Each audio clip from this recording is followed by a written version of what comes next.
süremeyen yıllarım.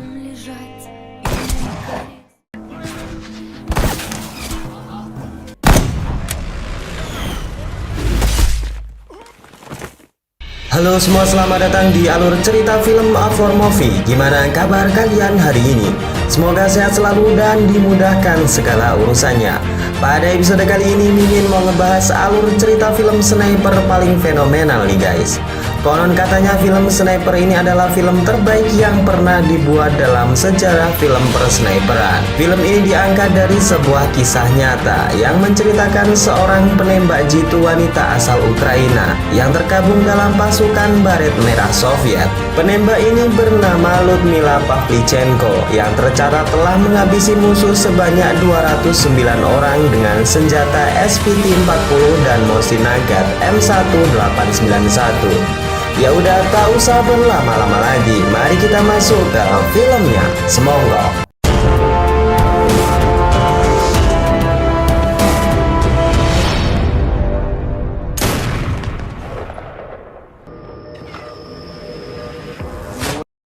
Film dibuka dengan berlatar di tahun 1937, tepatnya di perguruan tinggi Kiev University.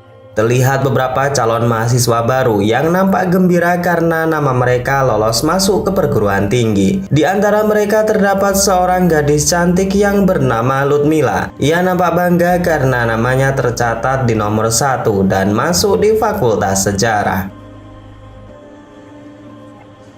Keesokan paginya seperti layaknya remaja saat ini, sebelum kuliah resmi masuk, mereka berencana untuk mengunjungi tempat liburan untuk santai sejenak. Beberapa remaja mengatakan ingin mengunjungi bioskop untuk menonton film. Namun berbeda cerita dengan Ludmila, ia justru ingin mengunjungi latihan menembak karena menembak adalah hobi dari kecilnya. Akhirnya untuk menentukan pilihan, mereka pun beradu koin. Siapa yang menang maka opsi tersebut yang akan mereka kunjungi. Dan setelah diadu, rupanya opsi milik Ludmila yang menang dan mereka pun pergi ke lapangan tembak.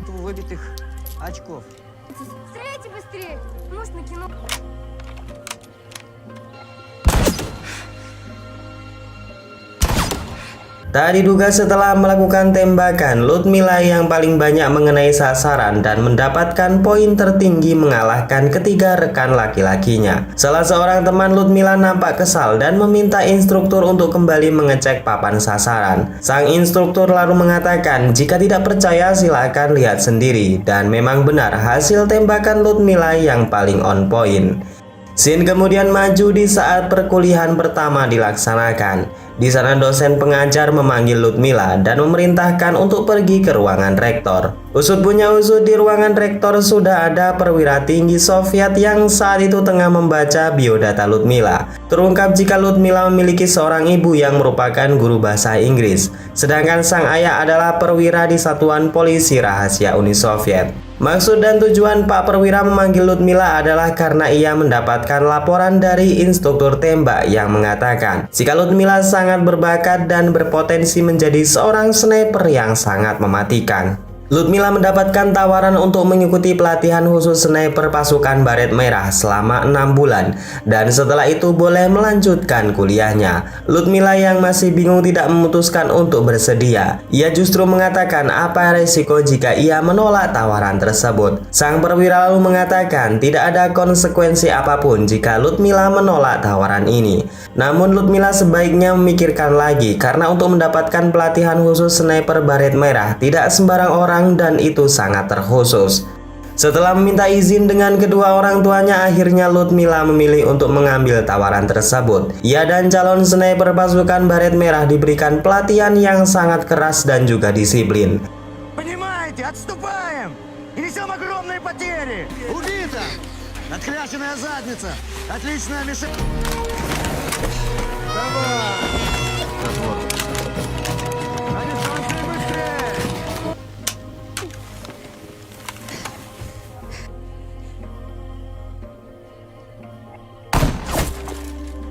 Bahkan mereka tidak membeda-bedakan wanita dan pria. Semua dipukul rata dan mendapatkan pelatihan yang sama beratnya.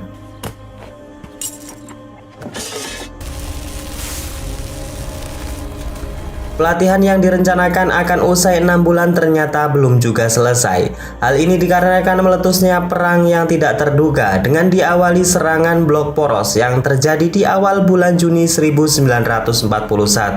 Hal ini membuat perwira Soviet memutuskan untuk mempersingkat pelatihan dan peserta yang lulus akan dikirim di blok depan untuk mempertahankan kota Odessa. Ludmila yang menjadi salah satu lulusan terbaik pelatihan pasukan sniper ditugaskan bersama dengan Komandan Makarov. Ia merintahkan kepada Ludmila untuk menargetkan komandan musuh sebagai sasaran utama. Ia juga memberitahu jika tank musuh dapat dilumpuhkan dengan menembak kaca jendela sebanyak 3 kali. Hal itu akan membuat tangki bahan bakar tank bocor dan meledak. Baru saja para pasukan Soviet mempersiapkan senjata dan amunisinya. Secara mendadak sebuah serangan musuh tiba-tiba datang dengan sekelompok pesawat pengebom.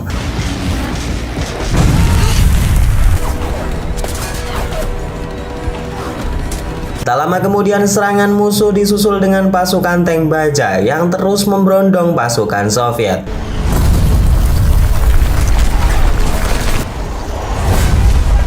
Ludmila yang baru pertama kali turun di medan pertempuran mencoba melawan rasa takutnya. Ia merangkak menyusuri parit dan mencari senjata rekannya yang masih dapat digunakan. Setelah menemukan senjata, Ludmila memberanikan diri keluar dari persembunyian dan membidik kaca jendela tank musuh.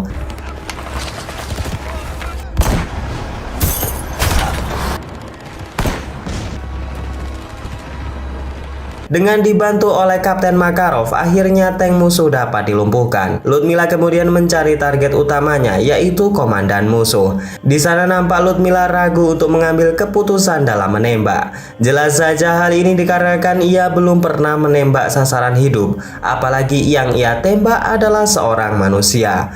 Namun ketika salah satu rekan di sampingnya tertembak, wajah Ludmila terkena cipratan darah. Hal ini membuat keberanian dalam dirinya kembali bangkit. Dan ia pun melesatkan satu tembakan yang membuat komandan musuh langsung tumbang. Tewasnya sang komandan membuat musuh mundur satu persatu. Dan di sana Ludmila yang kali pertama membunuh seseorang jelas membuatnya sangat shock. Kapten Makarov yang mengetahui psikis prajuritnya kemudian mendatangi Ludmila. Ia memberikan sebotol vodka untuk menenangkan rasa takutnya. Keberhasilan pasukan sniper dalam memukul mundur musuh sangat diapresiasi oleh perwira Soviet. Bahkan Panglima Perang Jenderal Petrov yang mengetahui Ludmila yang membunuh komandan musuh kemudian memberikan sebuah hadiah. Sebuah senjata semi-otomatis diberikan kepada Ludmila atas apa yang telah ia lakukan. Dengan bangga Ludmila menerima hadiah tersebut dan mengatakan, di depan para pasukan Soviet Ludmila bersumpah untuk tidak memberikan belas kasihan kepada musuh dan ia akan menggunakan senjata tersebut untuk menghabisi banyak tentara fasis. Setelah menerima senjata barunya, Kapten Makarov kemudian menyuruh Ludmila untuk membongkarnya. Tujuannya adalah agar Ludmila mengetahui detail dari senjata yang ia pegang saat ini. Karena hal inilah membuat Ludmila bertambah kagum dengan Kapten Makarov. Apalagi Kapten Makarov sangat sayang kepada Ludmila dengan dibuktikan selalu memberikannya perhatian yang lebih dibanding dengan tentara lainnya. Tak lama berselang Ludmila dipanggil oleh seseorang. Rupanya dia adalah Masha, sahabat Ludmila yang memutuskan untuk bergabung ke satuan tentara Soviet. Scene kemudian berpindah di malam harinya, di mana Ludmila dan Kapten Makarov terlibat dalam sebuah percakapan. Di sana Ludmila mendengarkan kisah kehebatan Makarov yang saat itu bertugas di Finlandia. Makarov mengatakan jika saat itu ia masih di usia muda dan memiliki semangat tempur yang berapi-api. Ia bahkan mendekati barisan musuh seorang diri dan berhasil menumbangkan 3 pasukan yang mengoperasikan senjata mesin. Mendengar cerita tersebut membuat Ludmila semakin kagum dan kini ia semakin sayang kepada kaptennya sendiri. Scene kemudian menunjukkan keesokan harinya di mana pertempuran kembali pecah. Kapten Makarov nampak kebingungan setelah mencari kemana-mana dan tidak menemukan Ludmila di persembunyiannya. Salah seorang regu penembak mengatakan kepada Makarov jika Ludmila telah berpindah dan mendekat ke wilayah musuh seorang diri. Benar saja, rupanya Ludmila tengah seorang diri membidik 3 musuh sama seperti apa yang telah dilakukan oleh Makarov di Finlandia. Dan di sana Ludmila benar-benar meniru gaya Makarov dan berhasil menghabisi 3 musuh sekaligus dalam satu tembakan. Makarov kemudian menyusul Ludmila dan menyuruhnya untuk kembali ke parit pertahanan. Ia mengancam Ludmila akan membawanya ke pengadilan militer jika ia mengulangi aksi konyolnya lagi. Sebenarnya nih guys, Makarov juga sayang kepada Ludmila. Oleh karena itu ia sangat khawatir jika Ludmila tewas dalam pertempuran. Di malam harinya salah satu pasukan Soviet menemui Kapten Makarov. Di sana Makarov diberi tugas untuk melakukan misi di tempat yang baru. Di saat yang sama Ludmila yang memiliki jiwa ABG tak lagi bisa menahan perasaannya. Ia secara terang-terangan mengungkapkan rasa sayangnya kepada Makarov. Kapten Makarov yang sebenarnya memiliki perasaan yang sama justru menolak perasaan tersebut. Ia mengatakan jika dalam perang ia berkomitmen untuk tidak jatuh cinta kepada wanita manapun. Scene kemudian berlanjut di keesokan harinya. Ludmila dan Makarov nampak sedang membuat parit pertahanan. Di sana Ludmila masih kesal karena cintanya ditolak oleh Makarov. Ia tak mau menerima kenyataan pahit jika harus berpisah di kala sayang-sayangnya. Mendengar jawaban tersebut, Ludmila yang kesal mengatakan jika Makarov adalah pengecut. Menurutnya rasa cinta seharusnya mengalahkan rasa takut akan kematian. Makarov kemudian meninggalkan Ludmila sendirian karena berdebat dengan wanita perihal perasaan tidak ada ujungnya. Namun sebuah hal yang tak disangka-sangka pun terjadi. Sebuah mortir membuat Makarov terpental, namun beruntungnya ia masih bisa selamat. Namun di sisi lain Ludmila yang tadi sedang menggali parit sendirian mengalami luka yang serius dan bahkan sebagian besar tubuhnya tertimbun oleh tanah. Di dalam tenda medis Ludmila ditangani oleh seorang dokter yang bernama Boris. Usut punya usut, Boris ini merupakan calon tunangan Ludmila. Mereka sudah dijodohkan oleh orang tua masing-masing dan akan melakukan pertunangan. Namun sayangnya nih guys, pertunangan tersebut harus gagal dikarenakan Ludmila memilih menjadi seorang tentara. Boris yang mengetahui kedekatan Kapten Makarov dengan Ludmila tentu membuatnya patah hati. Ia mengatakan kepada Makarov jika saja bukan karena Ludmila, ia tidak mau menjadi seorang dokter militer. Scene kemudian maju dan menunjukkan peristiwa evakuasi kota Sevastopol, sebuah pelabuhan di semenanjung Crimea, tengah dalam incaran pasukan Jerman. Di sana Ludmila dan pasukan yang terluka tengah berangkat dengan armada perangnya ke kota Sevastopol. Namun tak berselang lama, kapal-kapal mereka diserbu oleh pasukan udara Jerman.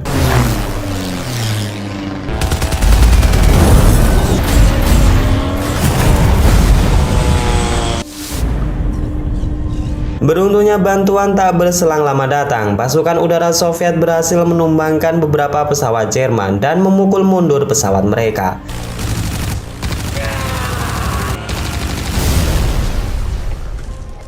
Dalam kondisi seperti itu, Ludmila tak boleh lagi pergi dalam perang. Ia dinonaktifkan oleh Boris karena dia adalah dokter militer, dan di sana Boris tak ingin wanita yang dicintai lebih dulu meninggalkannya. Namun Ludmila kala itu masih ngeyel dan tetap kekeh untuk pergi berperang. Singkat cerita, Ludmila telah sembuh dan kini berada di kota Sevastopol. Di sana Ludmila mendatangi Jenderal Ivan Movik dan meminta sang jenderal untuk mendatangani surat izin berperang. Namun sang jenderal menolak hal itu karena dokterlah yang berhak untuk menandatangani surat izin tersebut. Dengan terpaksa Ludmila kemudian menemui Boris. Di sana ia minta Boris menandatangani surat kesehatannya. Namun Boris yang tak ingin Ludmila kembali berperang menolaknya.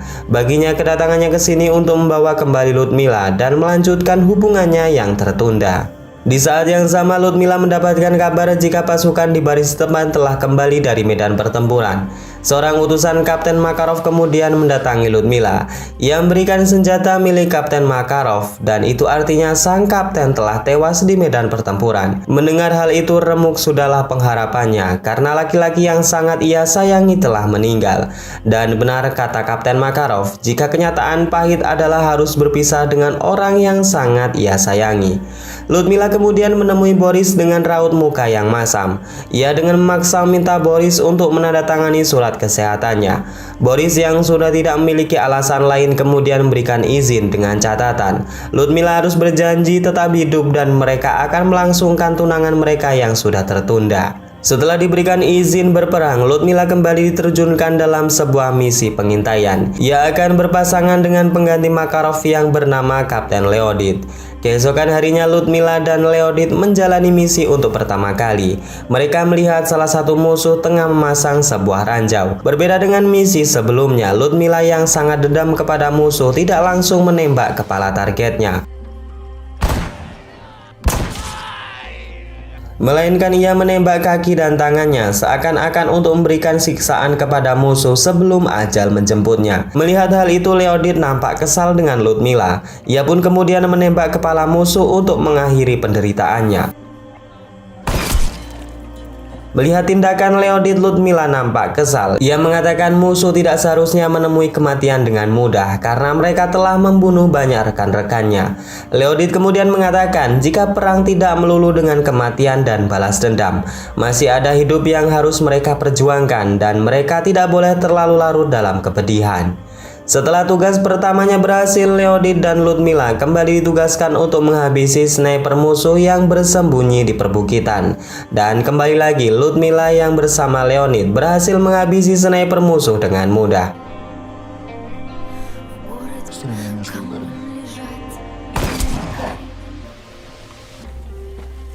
Medan bersalju dan misi berhari-hari dalam pengintaian dilalui oleh Ludmila dan Leonid dengan keberhasilan. Bahkan mereka juga berhasil menyergap musuh yang saat itu berjumlah 8 orang.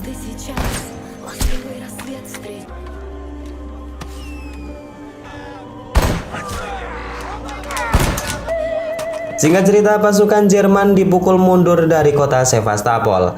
Para pasukan merah merayakan keberhasilan tersebut dengan sebuah pesta. Nampak juga di sana Boris yang ikut hadir dan berbincang dengan Leonid. Boris mengatakan jika orang yang sekarang berpartner dengan Leonid adalah calon tunangannya. Boris berpesan agar jangan mendekati Ludmila atau bahkan menyukainya. Di saat yang sama, Ludmila nampak berseteru dengan salah seorang tentara merah.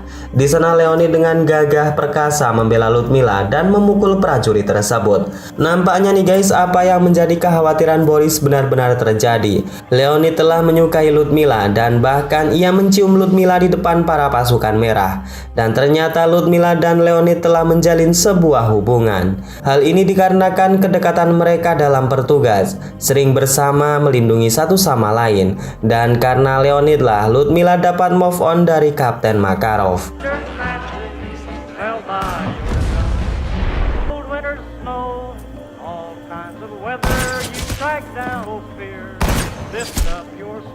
Scene kembali menunjukkan Leonid dan Ludmila yang saat itu tengah pulang dalam sebuah misi. Mereka berjalan dan melewati sebuah kawasan yang nampaknya aman-aman saja. Namun ternyata kawasan tersebut adalah ladang ranjau nih guys. Dan di sana Leonid tak sengaja menginjak pemicu ranjau yang membuat ledakan di mana-mana.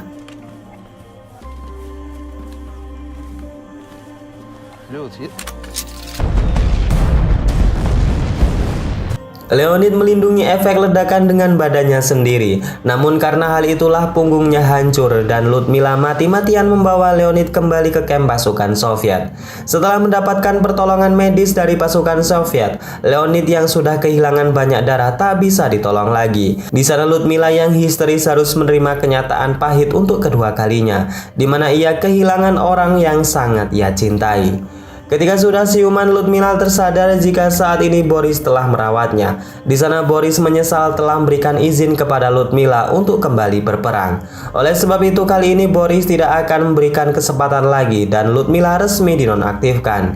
Di saat yang sama, perwira tentara merah rupanya tengah menjenguk Ludmila. Ia mengatakan jika Ludmila tidak boleh diberhentikan. Ia adalah salah satu kekuatan pasukan merah dan seorang sniper yang paling mematikan saat ini yang mereka miliki. Dan mau tak mau, suka tak suka, Ludmila kembali diaktifkan menjadi pasukan merah dan kembali dibebankan misi yang begitu berat. Bagaimana tidak, Ludmila yang saat ini tidak memiliki partner lagi diberikan perintah untuk menghabisi sniper Jerman yang konon katanya dia adalah yang terbaik dari sniper yang pernah Ludmila habisi. Beberapa hari telah dilalui oleh Ludmila dengan bersembunyi dan berkamuflase di antara bebatuan. Ia mengamati pergerakan musuh tanpa sedikit pun takut dengan sergapan tentara Jerman. Ludmila yang sendirian kemudian sudah tak sabar lagi dan memancing musuh dengan menampakkan dirinya.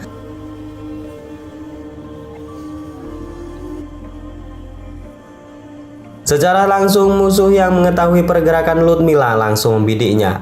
Ludmila yang tak kalah cepat juga bersiap dengan tembakannya. Dan di sana dua sniper terbaik dari masing-masing kubu ini pun saling beradu tembakan.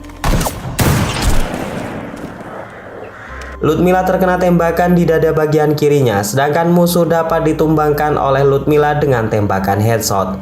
Dan di sini kita dapat melihat jika Ludmila adalah sniper yang paling mematikan di zamannya. Scene lalu menunjukkan Boris yang saat itu tengah menghadap Mayor Jenderal Petrov dan meminta untuk segera menonaktifkan Ludmila. Ia mengatakan jika Ludmila sudah 4 kali terluka dan ia sudah tidak layak diterjunkan di medan pertempuran. Jenderal kemudian menolak permintaan Boris dengan alasan jika Ludmila adalah sniper terbaik yang dapat diandalkan oleh Tentara Merah. Mereka akan menonaktifkan Ludmila jika saja ia gugur dalam medan pertempuran. Mendengar hal itu, Boris sangat marah dan mengancam kepada Jenderal Petrov jika dirinya akan membawa kasus ini ke meja hijau dengan tuntutan kejahatan perang oleh perwira pasukan merah. Mendengar hal itu, sang jenderal nampak ketar-ketir. Ia pun dengan terpaksa menerima permintaan Boris, dan dengan itulah Ludmila resmi dinonaktifkan sebagai pasukan merah. Dengan usaha tersebut akhirnya Boris dapat membawa Ludmila pulang. Namun karena banyaknya pengungsi membuat Ludmila dan Boris tidak kebagian tempat. Boris menyarankan Ludmila untuk terlebih dahulu pergi menggunakan tiketnya, sedangkan ia akan menunggu perahu yang lain. Я приеду следующим теплоходом. Singkat cerita, kota Sevastopol yang mati-matian dipertahankan selama 250 hari akhirnya jatuh di tangan musuh. Tak jelas nasib Boris dan para penduduk yang berjumlah 80.000 jiwa.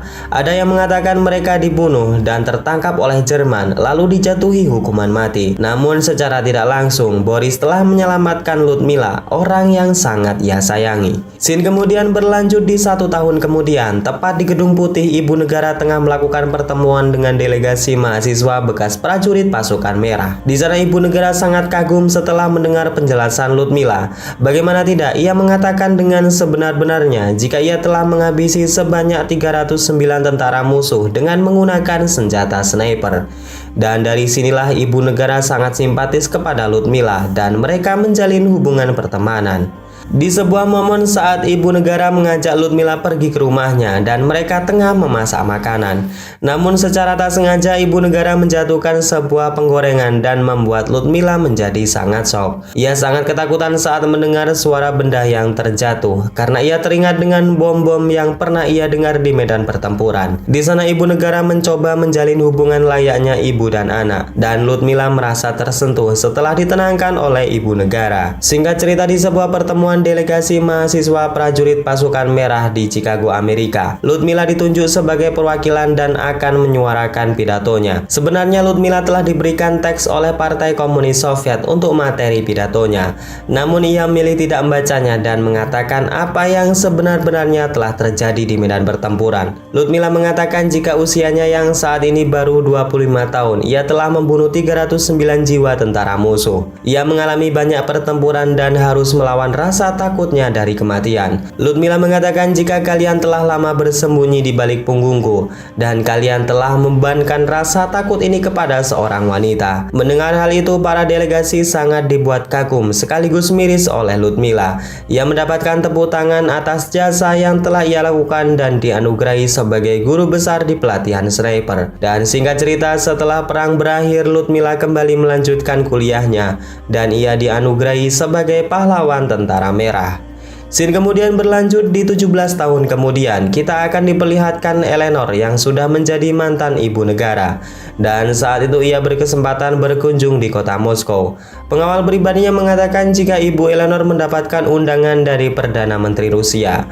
Namun Eleanor mengatakan jika kedatangannya ke Moskow bukan atas kepentingan negara. Eleanor mengesampingkan undangan dari Perdana Menteri Rusia dan memilih untuk bertemu dengan sahabatnya yaitu Ludmila. Dan di akhir cerita kita dapat melihat jika Eleanor menemui Ludmilla yang saat itu bersama dengan putranya. Ludmilla mengenakan baju kehormatan dengan lencana bintang yang dianugerahkan sebagai pahlawan tentara merah. Mereka tampak sedang menikmati sebuah pertunjukan teater dan akhirnya film ini pun selesai. Oke, segitu aja guys alur cerita pada episode kali ini. Semoga kalian suka dan dapat mengisi waktu kegabutan kalian.